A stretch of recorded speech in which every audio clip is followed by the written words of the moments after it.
بسم اللہ الرحمن الرحیم۔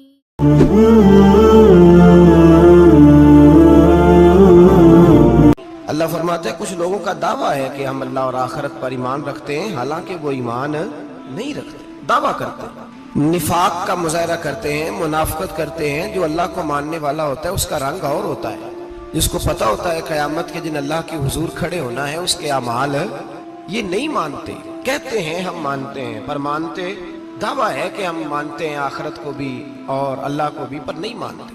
قیامت قائم ہونا ضروری ہے، اگر وقوع قیامت نہ ہو تو ظالم کی تو موجیں لگ گئیں، جابر تو موج کرے گا، فاسق اور فاجر تو کہیں گے دنیا میں بھی ہم اپنے اقتدار کے زور پر جیتے رہے، آج بھی ہمیں پوچھنے والا کوئی نہیں۔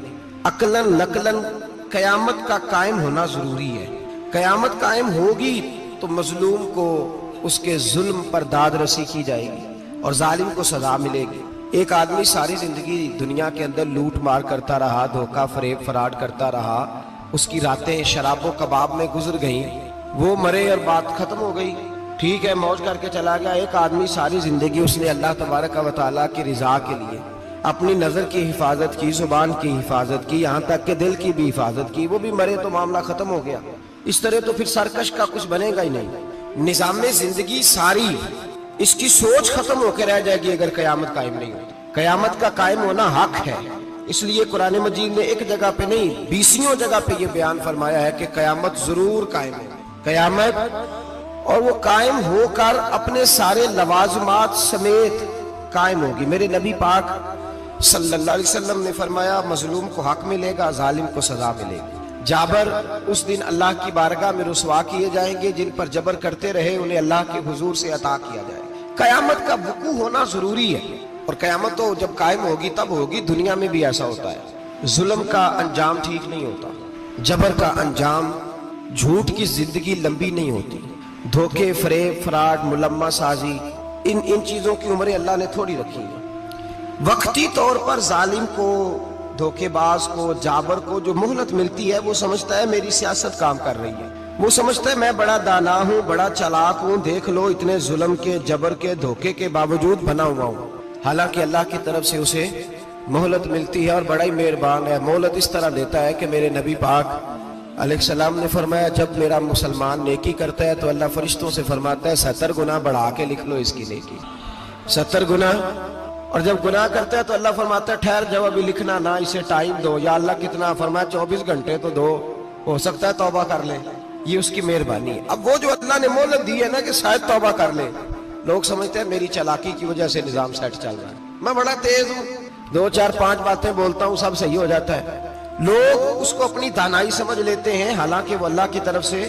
فرعون نے کئی 100 سال حکومت کی اور اس طرح اس نے ظلم کیے کہ لاکھوں اور ہزاروں بچے قتل ہی کرا دیے، 12,000 عورتوں کے پیٹ میں حمل تھا اس نے ضائع کرا دیا۔ جب حضرت موسیٰ علیہ السلام اپنی قوم کو لے کے نکلے، رستے میں دریا آ گیا، فرعون پیچھے لگا ہوا تھا، وَإِذْ فَرَقْنَا بِكُمُ الْبَحْرَ فَأَنْجَيْنَاكُمْ، اللہ فرماتے تمہارے لیے میں نے دریا کو پھاڑا اور تمہیں نجات دے دی، وَأَغْرَقْنَا آلَ فِرْعَوْنَ، اور فرعون کو غرق کر دیا، وَأَنْتُمْ تَنْظُرُونَ، تم کھڑے دیکھ رہے تھے۔ اب جب حضرت موسیٰ دریا کے کنارے پہنچے تو فرعون بھی پیچھے آیا۔ فرعون لوگوں سے کہا کرتا تھا کہ میں کہتا ہوں تو دریا چلتا ہے، میں کہتا ہوں تو ہوائیں آتی ہیں، میرے حکم کے پابند ہے سارے۔ جاگ رہے ہیں نا آپ حضرات، غور فرمائیے گا بات پر۔ دعویٰ تھا اس کا کہ میں کہتا ہوں تو نظام زندگی چلتا ہے۔ اب جب دریا کے کنارے پہنچی حضرت موسیٰ علیہ السلام تو اللہ نے حکم دیا کہ آپ عصا ماریں۔ جناب موسیٰ نے عصا مارا، 12 رستے بن گئے۔ اب حضرت موسیٰ کی قوم گزر رہی تھی تو فرعون سے پوچھنے لگے کہ تو کہتا تھا میرے حکم سے چلتا ہے، تو وہ تو حضرت موسیٰ نے ڈنڈا مارا ہے تو رستہ بن گیا۔ باز نہیں آتا انسان باز بہنے بڑے ہیں اس کے پاس، بڑی دلیلیں ہیں، جھوٹ سچ بول کے اپنے آپ کو مطمئن کرتا ہے، آخر دم تک تبدیل ہونے کو تیار نہیں ہوتا، دلیلیں گھڑتا رہتا ہے، بناتا رہتا ہے، شور کرتا ہے جان بوجھ کے۔ بھئی تو کہتا تھا میرے چلانے سے چلتا ہے، تو باز ابھی بھی نہیں آیا۔ کہنے لگا میں نے ہی حکم دیا ہے کہ ذرا پھٹ جا، مجھے یہ زندہ چاہیے۔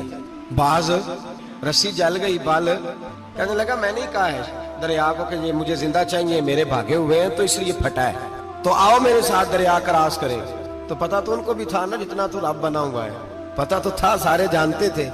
کہنے لگے تو پہلے کراس کر، اگر تو بچ گیا تو ہم بھی پیچھے آتے ہیں۔ اب چاروں ناچار.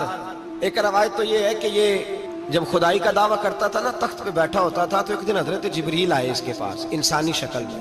تو کہنے لگے میں بڑی دور سے آیا ہوں تو ایک مسئلہ پوچھنا تھا. کہا پوچھو.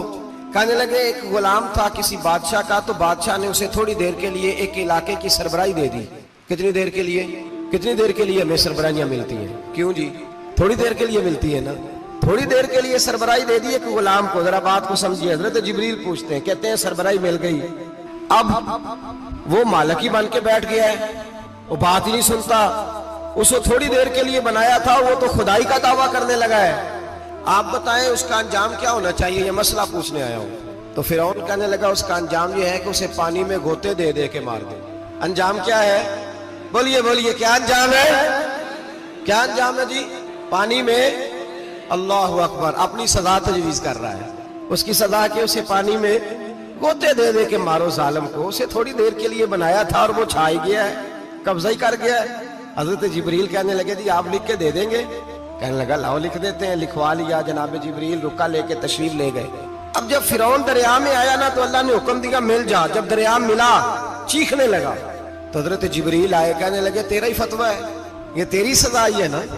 ہم بھی بڑی سزائیں تجویز کرتے ہیں. یہ جھوٹا ہے جی, اس کا تو فلانا علاج ہونا چاہیے, تو اگر تو جھوٹ بولے تو یہ فلانا بڑا جاور ہے جی, اس کے ساتھ اس طرح ہونا چاہیے, تو اگر تو یہ کام کرے تو جو سزا تو لوگوں کے لیے تجویز کر رہا ہے تو اپنے بارے میں بھی سوچ.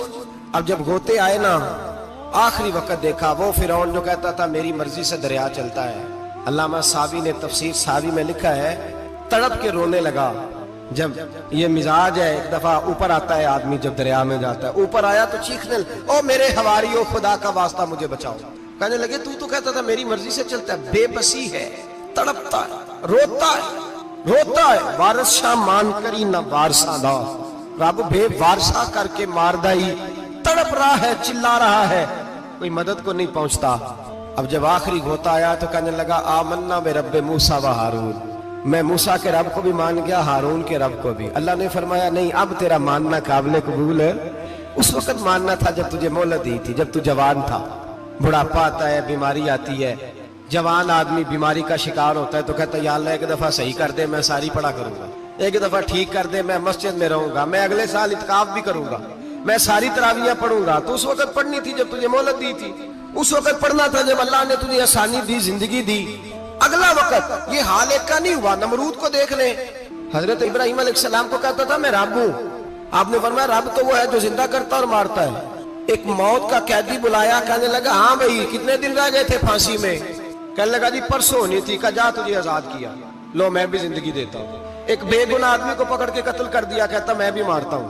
حضرت ابراہیم علیہ السلام کہنے لگے تو بیوقوفوں جیسی دلیلیں دے رہا ہے. چل اس طرح کر, میرا رب سورج مشرق سے نکالتا ہے, تو اگر رب ہے تو مغرب سے نکال کے دکھا. اب دلیل کا جواب کوئی نہیں تھا تو کہنے لگا پکڑو اور آگ میں ڈال دو. اللہ کے نبی کو آگ میں ڈالنے والا. یہاں ایک مچھر بیٹھا ہے, 400 سال حکومت کی اور خدائی کا دعویٰ کیا. یہاں مچھر بیٹھا تھا, چھینک آئی تو مچھر اندر چلا گیا. پہلے دربار کا ادب یہ تھا کہ جو آئے سجدہ کرے. اب اس کے سر پہ کوئی چیز مارتا تھا تو اسے سکون ہوتا تھا. مچھر تھوڑی دیر کے لیے اس کا دماغ چھوڑتا تھا. او بھائی یہ اس دھرتی پہ اللہ نے لوگوں کو نظارے دکھائے اور ہمیں سمجھانے کے لیے دکھائے. ہمیں تفکر کی, غور کی دعوت دی کہ دیکھ لینا, اپنے عمل کو پرکھنا. تمہارے عمل حضرت موسیٰ کے فرما برداروں جیسے ہیں, جناب ابراہیم کے فرما برداروں جیسے ہیں, یا بن کے بیٹھ گئے ہو؟ اب دربار کا ادب یہ ہے, بے بسی کا یہ حال ہے کہ جوتے لٹکتے ہیں دربار میں, جو آتا ہے جوتا کھینچتا ہے. اور ادب یہ ہے کہ 10 جوتے نمرود کے سر پہ مارو. اور 400 سال جوتے لگتے رہے. روتا تھا, جو آدمی آتا تھا منتیں کرتا تھا, کہتا تھا کہیں سے کوئی دوائی مل جائے گی. پاگلوں جیسی زندگی گزاری, پاگلوں جیسی سخت. وہ تو حساب, وقوع قیامت تو حساب ہوگا ہی. یہاں لوگ پاگل ہو کے مرتے ہیں, معذاللہ نفسیاتی مریض ہو کے مرتے ہیں. یہاں آخری وقت اتنا سخت آتا ہے کہ دنیا موت کی دعائیں مانگتی ہے. میرے بھائی جب انسان ظلم کرتا ہے تو بھول جاتا ہے کہ شاید مجھے پوچھے گا کوئی نہیں. جب وہ زیادتی کرتا ہے تو بھول جاتا ہے. جب وہ کسی کا حق کھاتا ہے تو وہ کہتا ہے شاید اس کا تو وارث ہی کوئی نہیں جس کو میں لوٹ رہا ہوں. لیکن جب اللہ کی پکڑ آتی ہے, حجاج بن یوسف ظالم تھا, اس نے اچھے کام بھی کیے تھے. قرآن پاک پر زیر زبر آراب حجاج بن یوسف نے لگوایا. محمد بن قاسم کو ہندوستان سندھ کے علاقے فتح کرنے بھی حجاج بن یوسف نے بھیجا تھا. ساری خوبیاں اپنی جگہ پر، ظالم بہت بڑا تھا. کسی آدمی نے اس کے سامنے کونے کی طرف منہ کر کے ساتھ والے سے بات کر لی تو کہنے لگا میرے خلاف کیا، اس کو لے جاؤ 2 ٹکڑے کر کے واپس لے آؤ. توتی بولتا ہے نا اقتدار. جب کسی کے ہاتھ اقتدار ہوتا ہے نا، وہ چاہے ایک گھر کا ہی کیوں نہ ہو، وہ 10 بندے فیکٹری میں کام کرتے اور جو ان کا مالک ہوتا ہے وہ کہتا میں مالک ہوں، مجھے مانو. جب تو صاحب اقتدار ہوتا ہے نا، جب تو سسر بن کے بیٹھتا ہے اور کسی غریب گھر کی بہو آتی ہے 2-4 تو کہتا ہے میرا اقتدار ہونا چاہیے. جب میں کھانسنے لگوں تو ہر آدمی کے ہاتھ میں ٹشو پیپر ہونا چاہیے. جب میں بولنے لگوں تو بندے ہوئے ہاتھوں سے ہر آدمی جی جی کرتا ہوا کھڑا ہونا چاہیے.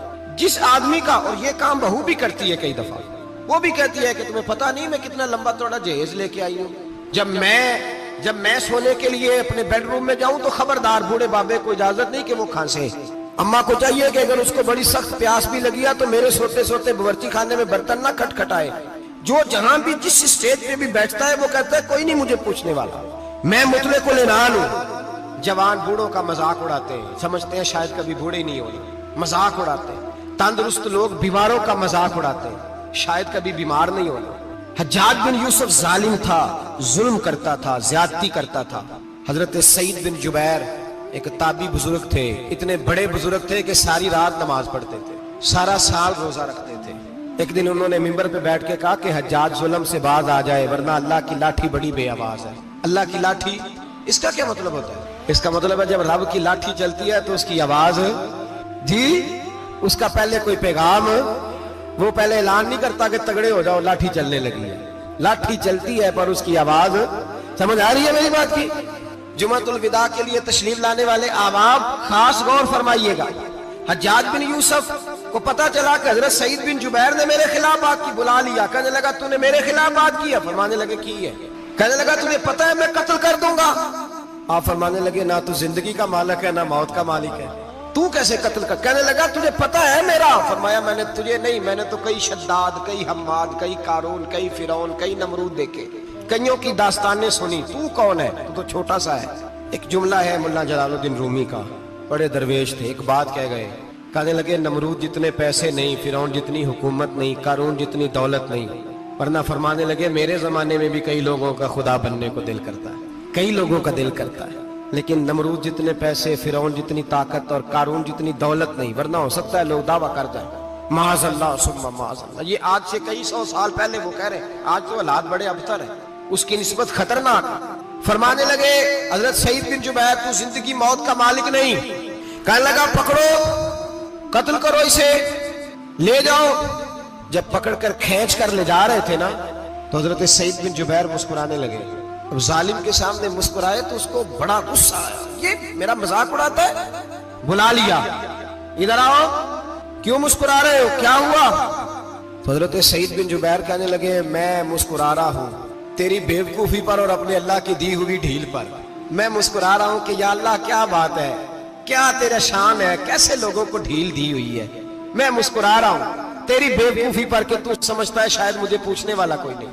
کہنے لگا اس کو باہر نہ لے جاؤ، میرے سامنے قتل کرو. ٹھیک ہے جی. قتل کرنے لگے تو حضرت سعید بن جبیر نے منہ کعبے کی جانب کر لیا. انی وجہت وجہی للذی فطر السماوات والارض حنیفا وما انا من المشرکین. جب آپ نے یہ آیتیں پڑھی نا کہ میں نے منہ کر لیا ہے اپنے رب کی جانب، کرو مجھے قتل. کہنے لگا نہیں اس کا منہ پھیرو، کعبے کی طرف ہو کے قتل نہ ہو. ہے ظالم پر پاگل ہو گیا ہے. حضرت سعید بن جبیر کے حوصلے نے شکست دے دی، ناکام ہو گیا، مخبوط الحواس ہو. کہنے لگا اس کا منہ پھیر دو. جب کعبے سے پھیرا تو آپ فرمانے لگے للہ المشرق والمغرب فانما تولى فثم وجه اللہ. اللہ فرماتا ہے تم مشرق اور مغرب سارا ہی اللہ کا ہے، جدھر بھی منہ کرو گے ادھر اللہ ہی اللہ ہے، جدھر بھی منہ کرو گے ادھر اللہ ہی اللہ ہے. چاروں جانب پھیر دے، جدھر منہ پھیرنا ہے تو نے پھیر دیا منہ. حضرت سعید بن جبیر کے گلے پہ خنجر رکھا تو آپ نے ہاتھ اٹھائے، کہنے لگے اے اللہ میرے بعد اسے کسی اور پر مسلط نہ کرنا، میرے بعد کسی اور پر مسلط نہ، بس میں آخری ہوں. جب آپ ذبح ہوئے تو اتنا خون نکلا کہ لوگ کہتے ہیں جتنا اونٹ کے وجود سے نکلتا، تر ہو گیا سارا اس کا دربار. ایک سمجھدار آدمی کو بلا کے کہنے لگا اتنا خون میں نے بڑے بندے قتل کرائے ہیں پر اتنا خون نہیں نکلا. تو وہ کہنے لگے لوگ مرتے وقت ڈر جاتے ہیں، سہم جاتے ہیں، خون سکڑ جاتا ہے، لگتا ہے یہ شخص جب دنیا سے گیا ہے تو ڈٹ کے گیا ہے، یہ ڈٹ کے گیا ہے دنیا سے۔ حجاج بن یوسف رات کو سویا تو تڑپ کے اٹھا، کیا ہوا؟ گھر والے کہنے لگے کیا ہوا؟ کہنے لگے سعید بن جبیر خواب میں آئے اور کہتے ہیں اٹھ مجھے بتا تو نے مجھے کیوں قتل کیا ہے، بتا کیوں مارا؟ اگلی رات پھر سویا تو وہی خواب، پھر سویا تو وہی۔ گناہ نفسیاتی مریض بنا دیتا ہے، ظلم تجھے مخبوط الحواس کر دیتا ہے۔ جب تو زیادتی کرتا ہے تو اللہ فرماتے ہیں کہ تو اللہ کو بھولتا ہے، اللہ تجھے اپنا آپ بھلا دیتا ہے، پھر تو بھول جاتا ہے، پھر تو سیدھے رستے پہ چلتا ہے پر بھٹک جاتا ہے، پھر تو صحیح رستوں کا تعین کر کے بھی گمراہ ہوتا ہے، پھر تو روز وہی گاڑی چلاتا ہے پر اب جب تو بریک لگاتا ہے تو نہیں لگتی۔ جب گناہوں کے ساتھ تو مخبوط الحواس ہوتا ہے تو روز وہ کاروبار کرتا ہے، لیکن جب تیرے گناہ تجھے گھیر لیتے ہیں پھر اسی کاروبار میں تو نقصان اٹھاتا ہے۔ حجاج بن یوسف تڑپتا ہے، روتا ہے، یہاں تک کہ بیمار ہو گیا، پیٹ میں درد ہوتی ہے، پتہ نہیں کیا ہوا، تکلیف ہوتی ہے، پتہ نہیں، سارے حکیم، طبیب، ڈاکٹر، کوئی نہ سمجھ سکا کہ بیماری کیا ہے۔ جو بیماریاں خدائی ہوتی ہیں ان کا لوگوں کو پتا، جو آزمائشیں رب کی جانب سے ہوتی ہیں وہ ڈاکٹروں کے ہتھے نہیں چڑھتی، جو تکلیفیں اللہ دیتا ہے ان کا حکیم طبیب علاج نہیں کر پاتے، مشکل، اور شفا اسی وقت ہوتی ہے جب اللہ دینا چاہے، اور جب رب ہی دینا نہ چاہے تو بڑے بڑے ڈاکٹر کہتے ہیں کہ ہمارے بس کی بات نہیں رہی۔ بغداد سے حکیم آئے، پیٹ دیکھا، کہنے لگے نہ تیرے معدے میں کوئی دقت ہے، نہ تیرے جگر میں، نہ کسی اور جگہ، ماجرا کیا ہے؟ ایک آخری علاج ہے، آخری، وہ کیا؟ گوشت کا چھوٹا سا ٹکڑا دھاگے کے ساتھ باندھ کے منہ میں ڈالا اور پھر ایک باریک سا تنکا لے کے اس کو اندر ڈالنے لگے گلے میں۔ وہ گوشت کا ٹکڑا جب حلق کے اندر اتر گیا اس حکیم نے واپس کھینچا تو کیسے ایسی بدبو آئی جیسی کبھی سونگی نہ تھی۔ جانور، کیڑے مکوڑے لگے ہوئے باہر نکلے اور جب دیکھا تو جتنے محل میں لوگ بیٹھے تھے چلاتے ہوئے نکل گئے کہ یہ کیا مصیبتیں ہیں۔ حکیم بھی اٹھ کے دوڑنے لگا، کہا تجھے کیا ہوا؟ کہنے لگے حجاج تیری بیماری زمینی نہیں، تیری مصیبت زمینی نہیں۔ کہا میری مرض تک تم کیوں نہیں پہنچ پا رہے؟ تو کہنے لگے لگتا ہے تو بد دعا کا مریض ہے، لگتا ہے تو ظلم کا مریض ہے، تو جبر کا مریض ہے۔ تڑپتا رہا، سسکتا رہا۔ ایک وقت وہ بھی آیا کہ گھر والوں نے کمرے میں بند کر کے تالا لگا دیا، دیوار سے ٹکرے مارتا۔ او بھائی، جو گناہوں کے بیمار ہوتے ہیں انہیں شفا نہیں ہوتی، جو ظلم، جبر، بربریت کے بیمار ہوتے ہیں انہیں سکون قلبی میسر نہیں آتا۔ دوائیاں ان بیماریوں کی بنی ہوئی ہیں جو بیماریاں زمینی ہیں، جو بیماریاں خوراک کی بد پرہیزی سے ہوتی ہیں، جو گناہوں کی بد پرہیزی سے ہوتی ہیں، ان کی بیماریاں، ان کی شفا توبہ ہے، ان کی شفا رجوع اللہ ہے، ان کی توبہ اللہ سے معافی مانگنے سے شفا ہوتی ہے۔ حجاج جب مرنے لگا تو بلایا، یہ رنگ بھی ذرا ملاحظہ کیجیے گا، 2-4 قریبیوں کو بلایا، پتہ ہوتا ہے نا اپنے کرتوتوں کا آدمی کو، پتہ سارا ہے سردار لوکیتیاں، جب پتہ ہوتا ہے سارا، بلا کے کہنے لگا جب میں مر جاؤں تو مجھے رات کو دفن کرنا۔ کیوں بھائی عورت ہے؟ کہنے لگا نہیں رات کو دفنانا۔ ٹھیک ہے رات کو دفنا دیں گے۔ پھر کہنے لگا جب صبح ہو جائے تو صبح ہونے سے پہلے میری قبر زمین کے برابر کر دینا، نشان مٹا دینا۔ کہا وجہ؟ تو کلمہ پڑھتا ہے، حضور کا حکم ہے کہ قبر کم از کم ایک بالش، ایک گٹ اونچی ہونی چاہیے زمین سے کم از کم، تو تیری قبر مٹا دے، وجہ؟ پتہ ہوتا ہے اپنے ظلموں کا۔ کہنے لگا مجھے پتا ہے لوگ میرے مرنے کے بعد میری قبر بھی نہیں چھوڑیں گے، دنیا میں تو میرے جبر کی وجہ سے کوئی آ نہ سکا، لیکن میری قبر بھی لوگ جنازوں میں باتیں شروع کر دیتے۔ جنازوں میں نے ایسی بھی داستانیں سنی ہیں کہ کوئی مرا تو لوگ جوتوں کا ہار قبر پہ ڈالا ہے۔ نہیں بھائی، تو جب زندہ تھا تو تیرے جبر ظلم کی وجہ سے نہیں کو بول سکا۔ ایک تو ایک قیامت میں حساب ہوگا، یہاں دنیا میں حساب ہونے لگتا ہے۔ اتنی لمبی زبانیں لوگوں کی لٹک کر مرتے وقت باہر نکل آتی ہیں۔ دعا کریں، جمعہ ہے، اللہ تعالیٰ ایمان کی موت عطا فرمائے۔ دعا فرمائے رب تعالیٰ، اللہ تبارک و تعالیٰ توبہ کر کے جانے کی توفیق عطا فرمائے۔ جاگے اور سنے اور دعا کرے، اے اللہ تو ہمیں ظلم سے ویسے ہی محفوظ فرما، اگر ہم زیادتی کرنے لگے تو اے اللہ ہمیں اس سے منع فرما، ہمیں اس سے تو یہ توفیق دے کہ ہم بھاگ آ جائیں اس گناہ سے۔ میرے بھائی، ایک تو دنیا میں سزا ہے، پھر قیامت کی سزا ہے، اور وہ زیادہ سخت ہے، وہ زیادہ سخت ہے۔ ہم لوگوں نے نا ہیلے بہانے بڑے بنائے ہوئے ہیں۔ بینک کے ساتھ کاروبار کرنے والا کہتا ہے نہیں مجبوراً لیا ہے، مجبوراً مر رہا تھا تو آخری لمحوں پہ تھا تو جائز ہے، جائز ہے۔ اس وقت جب تجھے کھانے کو لقمہ نہ لگے تو حرام کھانا بھی جائز ہے، کیا دقت تھی؟ کیوں اللہ رسول کے مقابلے میں کھڑا ہوا تو؟ کیوں سود کا دھندا کیا؟ کیا تکلیف تھی؟ کہاں تو الجھ گیا تھا؟ ہم جان بوجھ کے اپنے لیے جہنم کٹھی کرتے ہیں، پھر کہتے ہیں سکون نہیں زندگی میں۔ کہاں سکون آئے گا؟ کیسے آئے گا؟ ہم نے خود آگ لگائی ہے چمن میں اپنے، جو قیامت کی سزا ہے۔ میرے نبی پاک علیہ السلام نے فرمایا رب تمہیں سامنے کھڑا کرے گا، اور کس طرح کھڑا کرے گا؟ فرمایا لوگوں کے وجود سے کپڑے اتر جائیں گے، زمین اس طرح دہکے گی جس طرح تانبا زمین پہ رکھا جائے اور آگ جلائی جائے۔ تانبا دیکھا آپ لوگوں نے؟ یہ بھی گرمی گزری ہے نا، تو فرش پر جب سورج پڑتا تھا تو ننگے پاؤں چلا نہیں جاتا تھا، صحیح کہہ رہا ہوں؟ ننگے پاؤں، بچے کا پیر زمین پہ لگتا ہے تو چیخ اٹھتے ہیں، کہتے ہیں اوہ جل گیا پیر، حالانکہ یہ فرش دنیا کے ہیں۔ اور اگر تانبے کے اندر خاصیت ہے کہ اگر کوئی دھات جلدی اور زیادہ گرم ہوتی ہے تو وہ تانبا ہے۔ میرے نبی نے مثال دی تو اس کی بھی جو سخت تھا، فرمایا تانبے کی طرح زمین تپائی جائے گی، اور پھر ننگے پاؤں رب تمہیں کھڑا کرے گا۔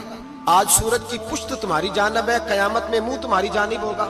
نیزہ آپ نے دیکھا ہوگا، نیزہ ہوتا تھا، فرمایا یہ جو تم نیزے دیکھتے ہو صرف 1.25 نیزے کے برابر سورج قریب آ جائے گا، اور پھر اللہ تمہیں سامنے کھڑا کر کے تم سے سوال جواب کرے گا۔ اور حضور نے کہہ دیا ہے تو اب کسی نعت خواں کے کہنے سے بات بدل سکتی، کسی پیر کے کہنے سے جملہ بدل سکتا، کسی خطیب کے کہنے سے فکر نہ کرنا وہ سامنے جنت پڑی ہے، اب بات بدل سکتی؟ خدا کی رحمت پر بھروسہ رکھنا ضروری ہے، نبی پاک کی شفاعت کی امید رکھنا، بولیے، لیکن جو حضور نے بیان کیا ہے اس کو ماننا بھی یہ بھی ضروری ہے۔ میرے نبی پاک نے فرمایا اللہ تم سے حساب لے گا اور اللہ پوچھے گا، تم نے جواب دینا ہے۔ حضور کس شے کا؟ فرمایا جو پہنتے ہو اس کا جواب نہیں دینا، جو کھاتے ہو اس کا جواب نہیں دینا، جو اللہ کے راستے میں دیتے ہو اس کا جواب، باقی ہر شے کا جواب دینا ہے۔ ادھر جو پلاٹ ہے اس کا بھی جواب دینا ہے، اور وہ جو بچوں کو پیسے بتائے ان کا بھی جواب دینا ہے، جو چھپائے ہیں ان کا بھی۔ ثم لتسألن یومئذ عن النعیم، جو کمیٹی اپنے محلے میں ڈالی ہے اس کا بھی جواب دینا ہے، جو سسرال کے علاقے میں ابا جی سے چوری ڈالی ہوئی ہے اس کا جواب بھی، سب کا جواب دینا ہے، تمام حساب کتاب۔ اور اللہ فرماتے ہیں میں سامنے کھڑا کر کے ہر سوال کا تجھے جواب، تجھے ہر سوال کا جواب صاحب۔ اچھا یہ جو بڑے لوگ تھے وہ حساب سے ڈرتے تھے، ہم چھوٹے لوگ ہیں ہم حساب سے ہم نہیں ڈرتے، ہم کہتے ہیں دیکھی جائے گی۔ بڑے لوگ جو تھے وہ حساب سے، حضرت ابو بکر صدیق دعا کرایا کرتے تھے، دعا کرو اللہ مجھ سے حساب نہ پوچھے۔ حضرت عمر فاروق رضی اللہ تعالیٰ عنہ اپنے بیٹے سے کہتے تھے بیٹا اپنے باپ کے لیے رحمت کی دعا کرنا، میں درگزر والا ہوں، میں حساب والا کوئی نہیں۔ بڑے لوگ ڈرتے تھے، بڑے لوگ۔ حضرت عثمان غنی قبر پہ کھڑے ہوتے تھے تو داڑھی آنسوؤں سے بھیگ جاتی۔ غلام کہتے ہیں حضور 3 دفعہ نبی پاک نے آپ کو جنت کی بشارت دی، 3 دفعہ بشارت دی ہے تو آپ کیوں اتنا روتے ہیں؟ عثمان غنی فرماتے جس رسول نے مجھے جنتی کہا ہے اسی محبوب نے مجھے فرمایا تھا عثمان قبر آخرت کی منزلوں میں سے پہلی منزل ہے۔ اور آپ فرماتے میرے تو کمرے میں دیا گل ہو جائے تو مجھے ڈر لگتا ہے، اس میں تو مکمل اندھیرا ہے۔ آپ فرماتے کھڑکیاں بند ہو تو دم گھٹنے لگتا ہے، اس کو تو دروازہ ہی کوئی نہیں، روشن دان تک نہیں۔ بھائی جو بڑے تھے وہ ڈر رہے تھے۔ مولا علی شیر خدا نماز کا وضو کر کے کانپتے تھے، کانپتے۔ علی آپ مرحب کے سامنے نہیں کانپے، خیبر کا دروازہ اکھاڑتے نہیں کانپے، بدر احد خندق حنین اور خیبر میں نہیں کانپے، تو یہاں آپ فرمانے لگے مالک کے سامنے جاتے ہوئے ڈر آتا ہے۔ بڑے لوگ کانپتے تھے، بڑے لوگ۔ آج کون سا جمعہ ہے؟ سارے بولیے۔ حالانکہ یہ اگلے سال دوبارہ آئے گا، ہمارا نہیں پتا کہ ہم ودا ہو جائیں کہ کیا بنے۔ یہ کون سا جمعہ ہے؟ آیا جمعہ تو ودا آئے ہم۔ آج ایک فکر لے کر کے جانا، ایک سوچ، جہاں روز رات کو بیٹے کی ٹینشن، بیٹی کی ٹینشن، بھائی کی ٹینشن، پوتے کی ٹینشن ہوتی ہے نا، ایک ٹینشن اور اپنے آج ایک ٹینشن بڑھا لو، قبر کی ٹینشن پیدا کر لو، قیامت کی تھوڑی سی فکر کر لو، تھوڑی سی، ایک لمحے کے لیے صحیح تھوڑا خیال پیدا کرے۔ حضرت حسن بصری نام سنا ہوا ہے نا، یہ حضرت علی کے شاگرد ہیں، نبی پاک کے گھر میں آ جاتے تھے کئی دفعہ، بچے تھے جب۔ حضرت حسن بصری تابعی ہیں، فرماتے خانہ کعبہ میں عمرہ کرنے گیا، طواف کعبہ کر رہا تھا تو بڑا عجیب منظر ہوا، رات کی تنہائی ہوئی۔ اس وقت کئی دفعہ طواف بند بھی ہوتا تھا، اس لیے کہ رش کم ہوتا تھا تو رات کو سب سو جاتا تھا۔ کہتے رات ذرا گہری ہوئی تو لوگ اپنا اپنا خیمہ لے کے جاتے تھے، اب تو ہوٹل ہے نا تو خیمے لگتے تھے، لوگ خیمہ لے کے جاتے تھے، جہاں جگہ ملتی تھی خیمہ لگا کے رہتے تھے۔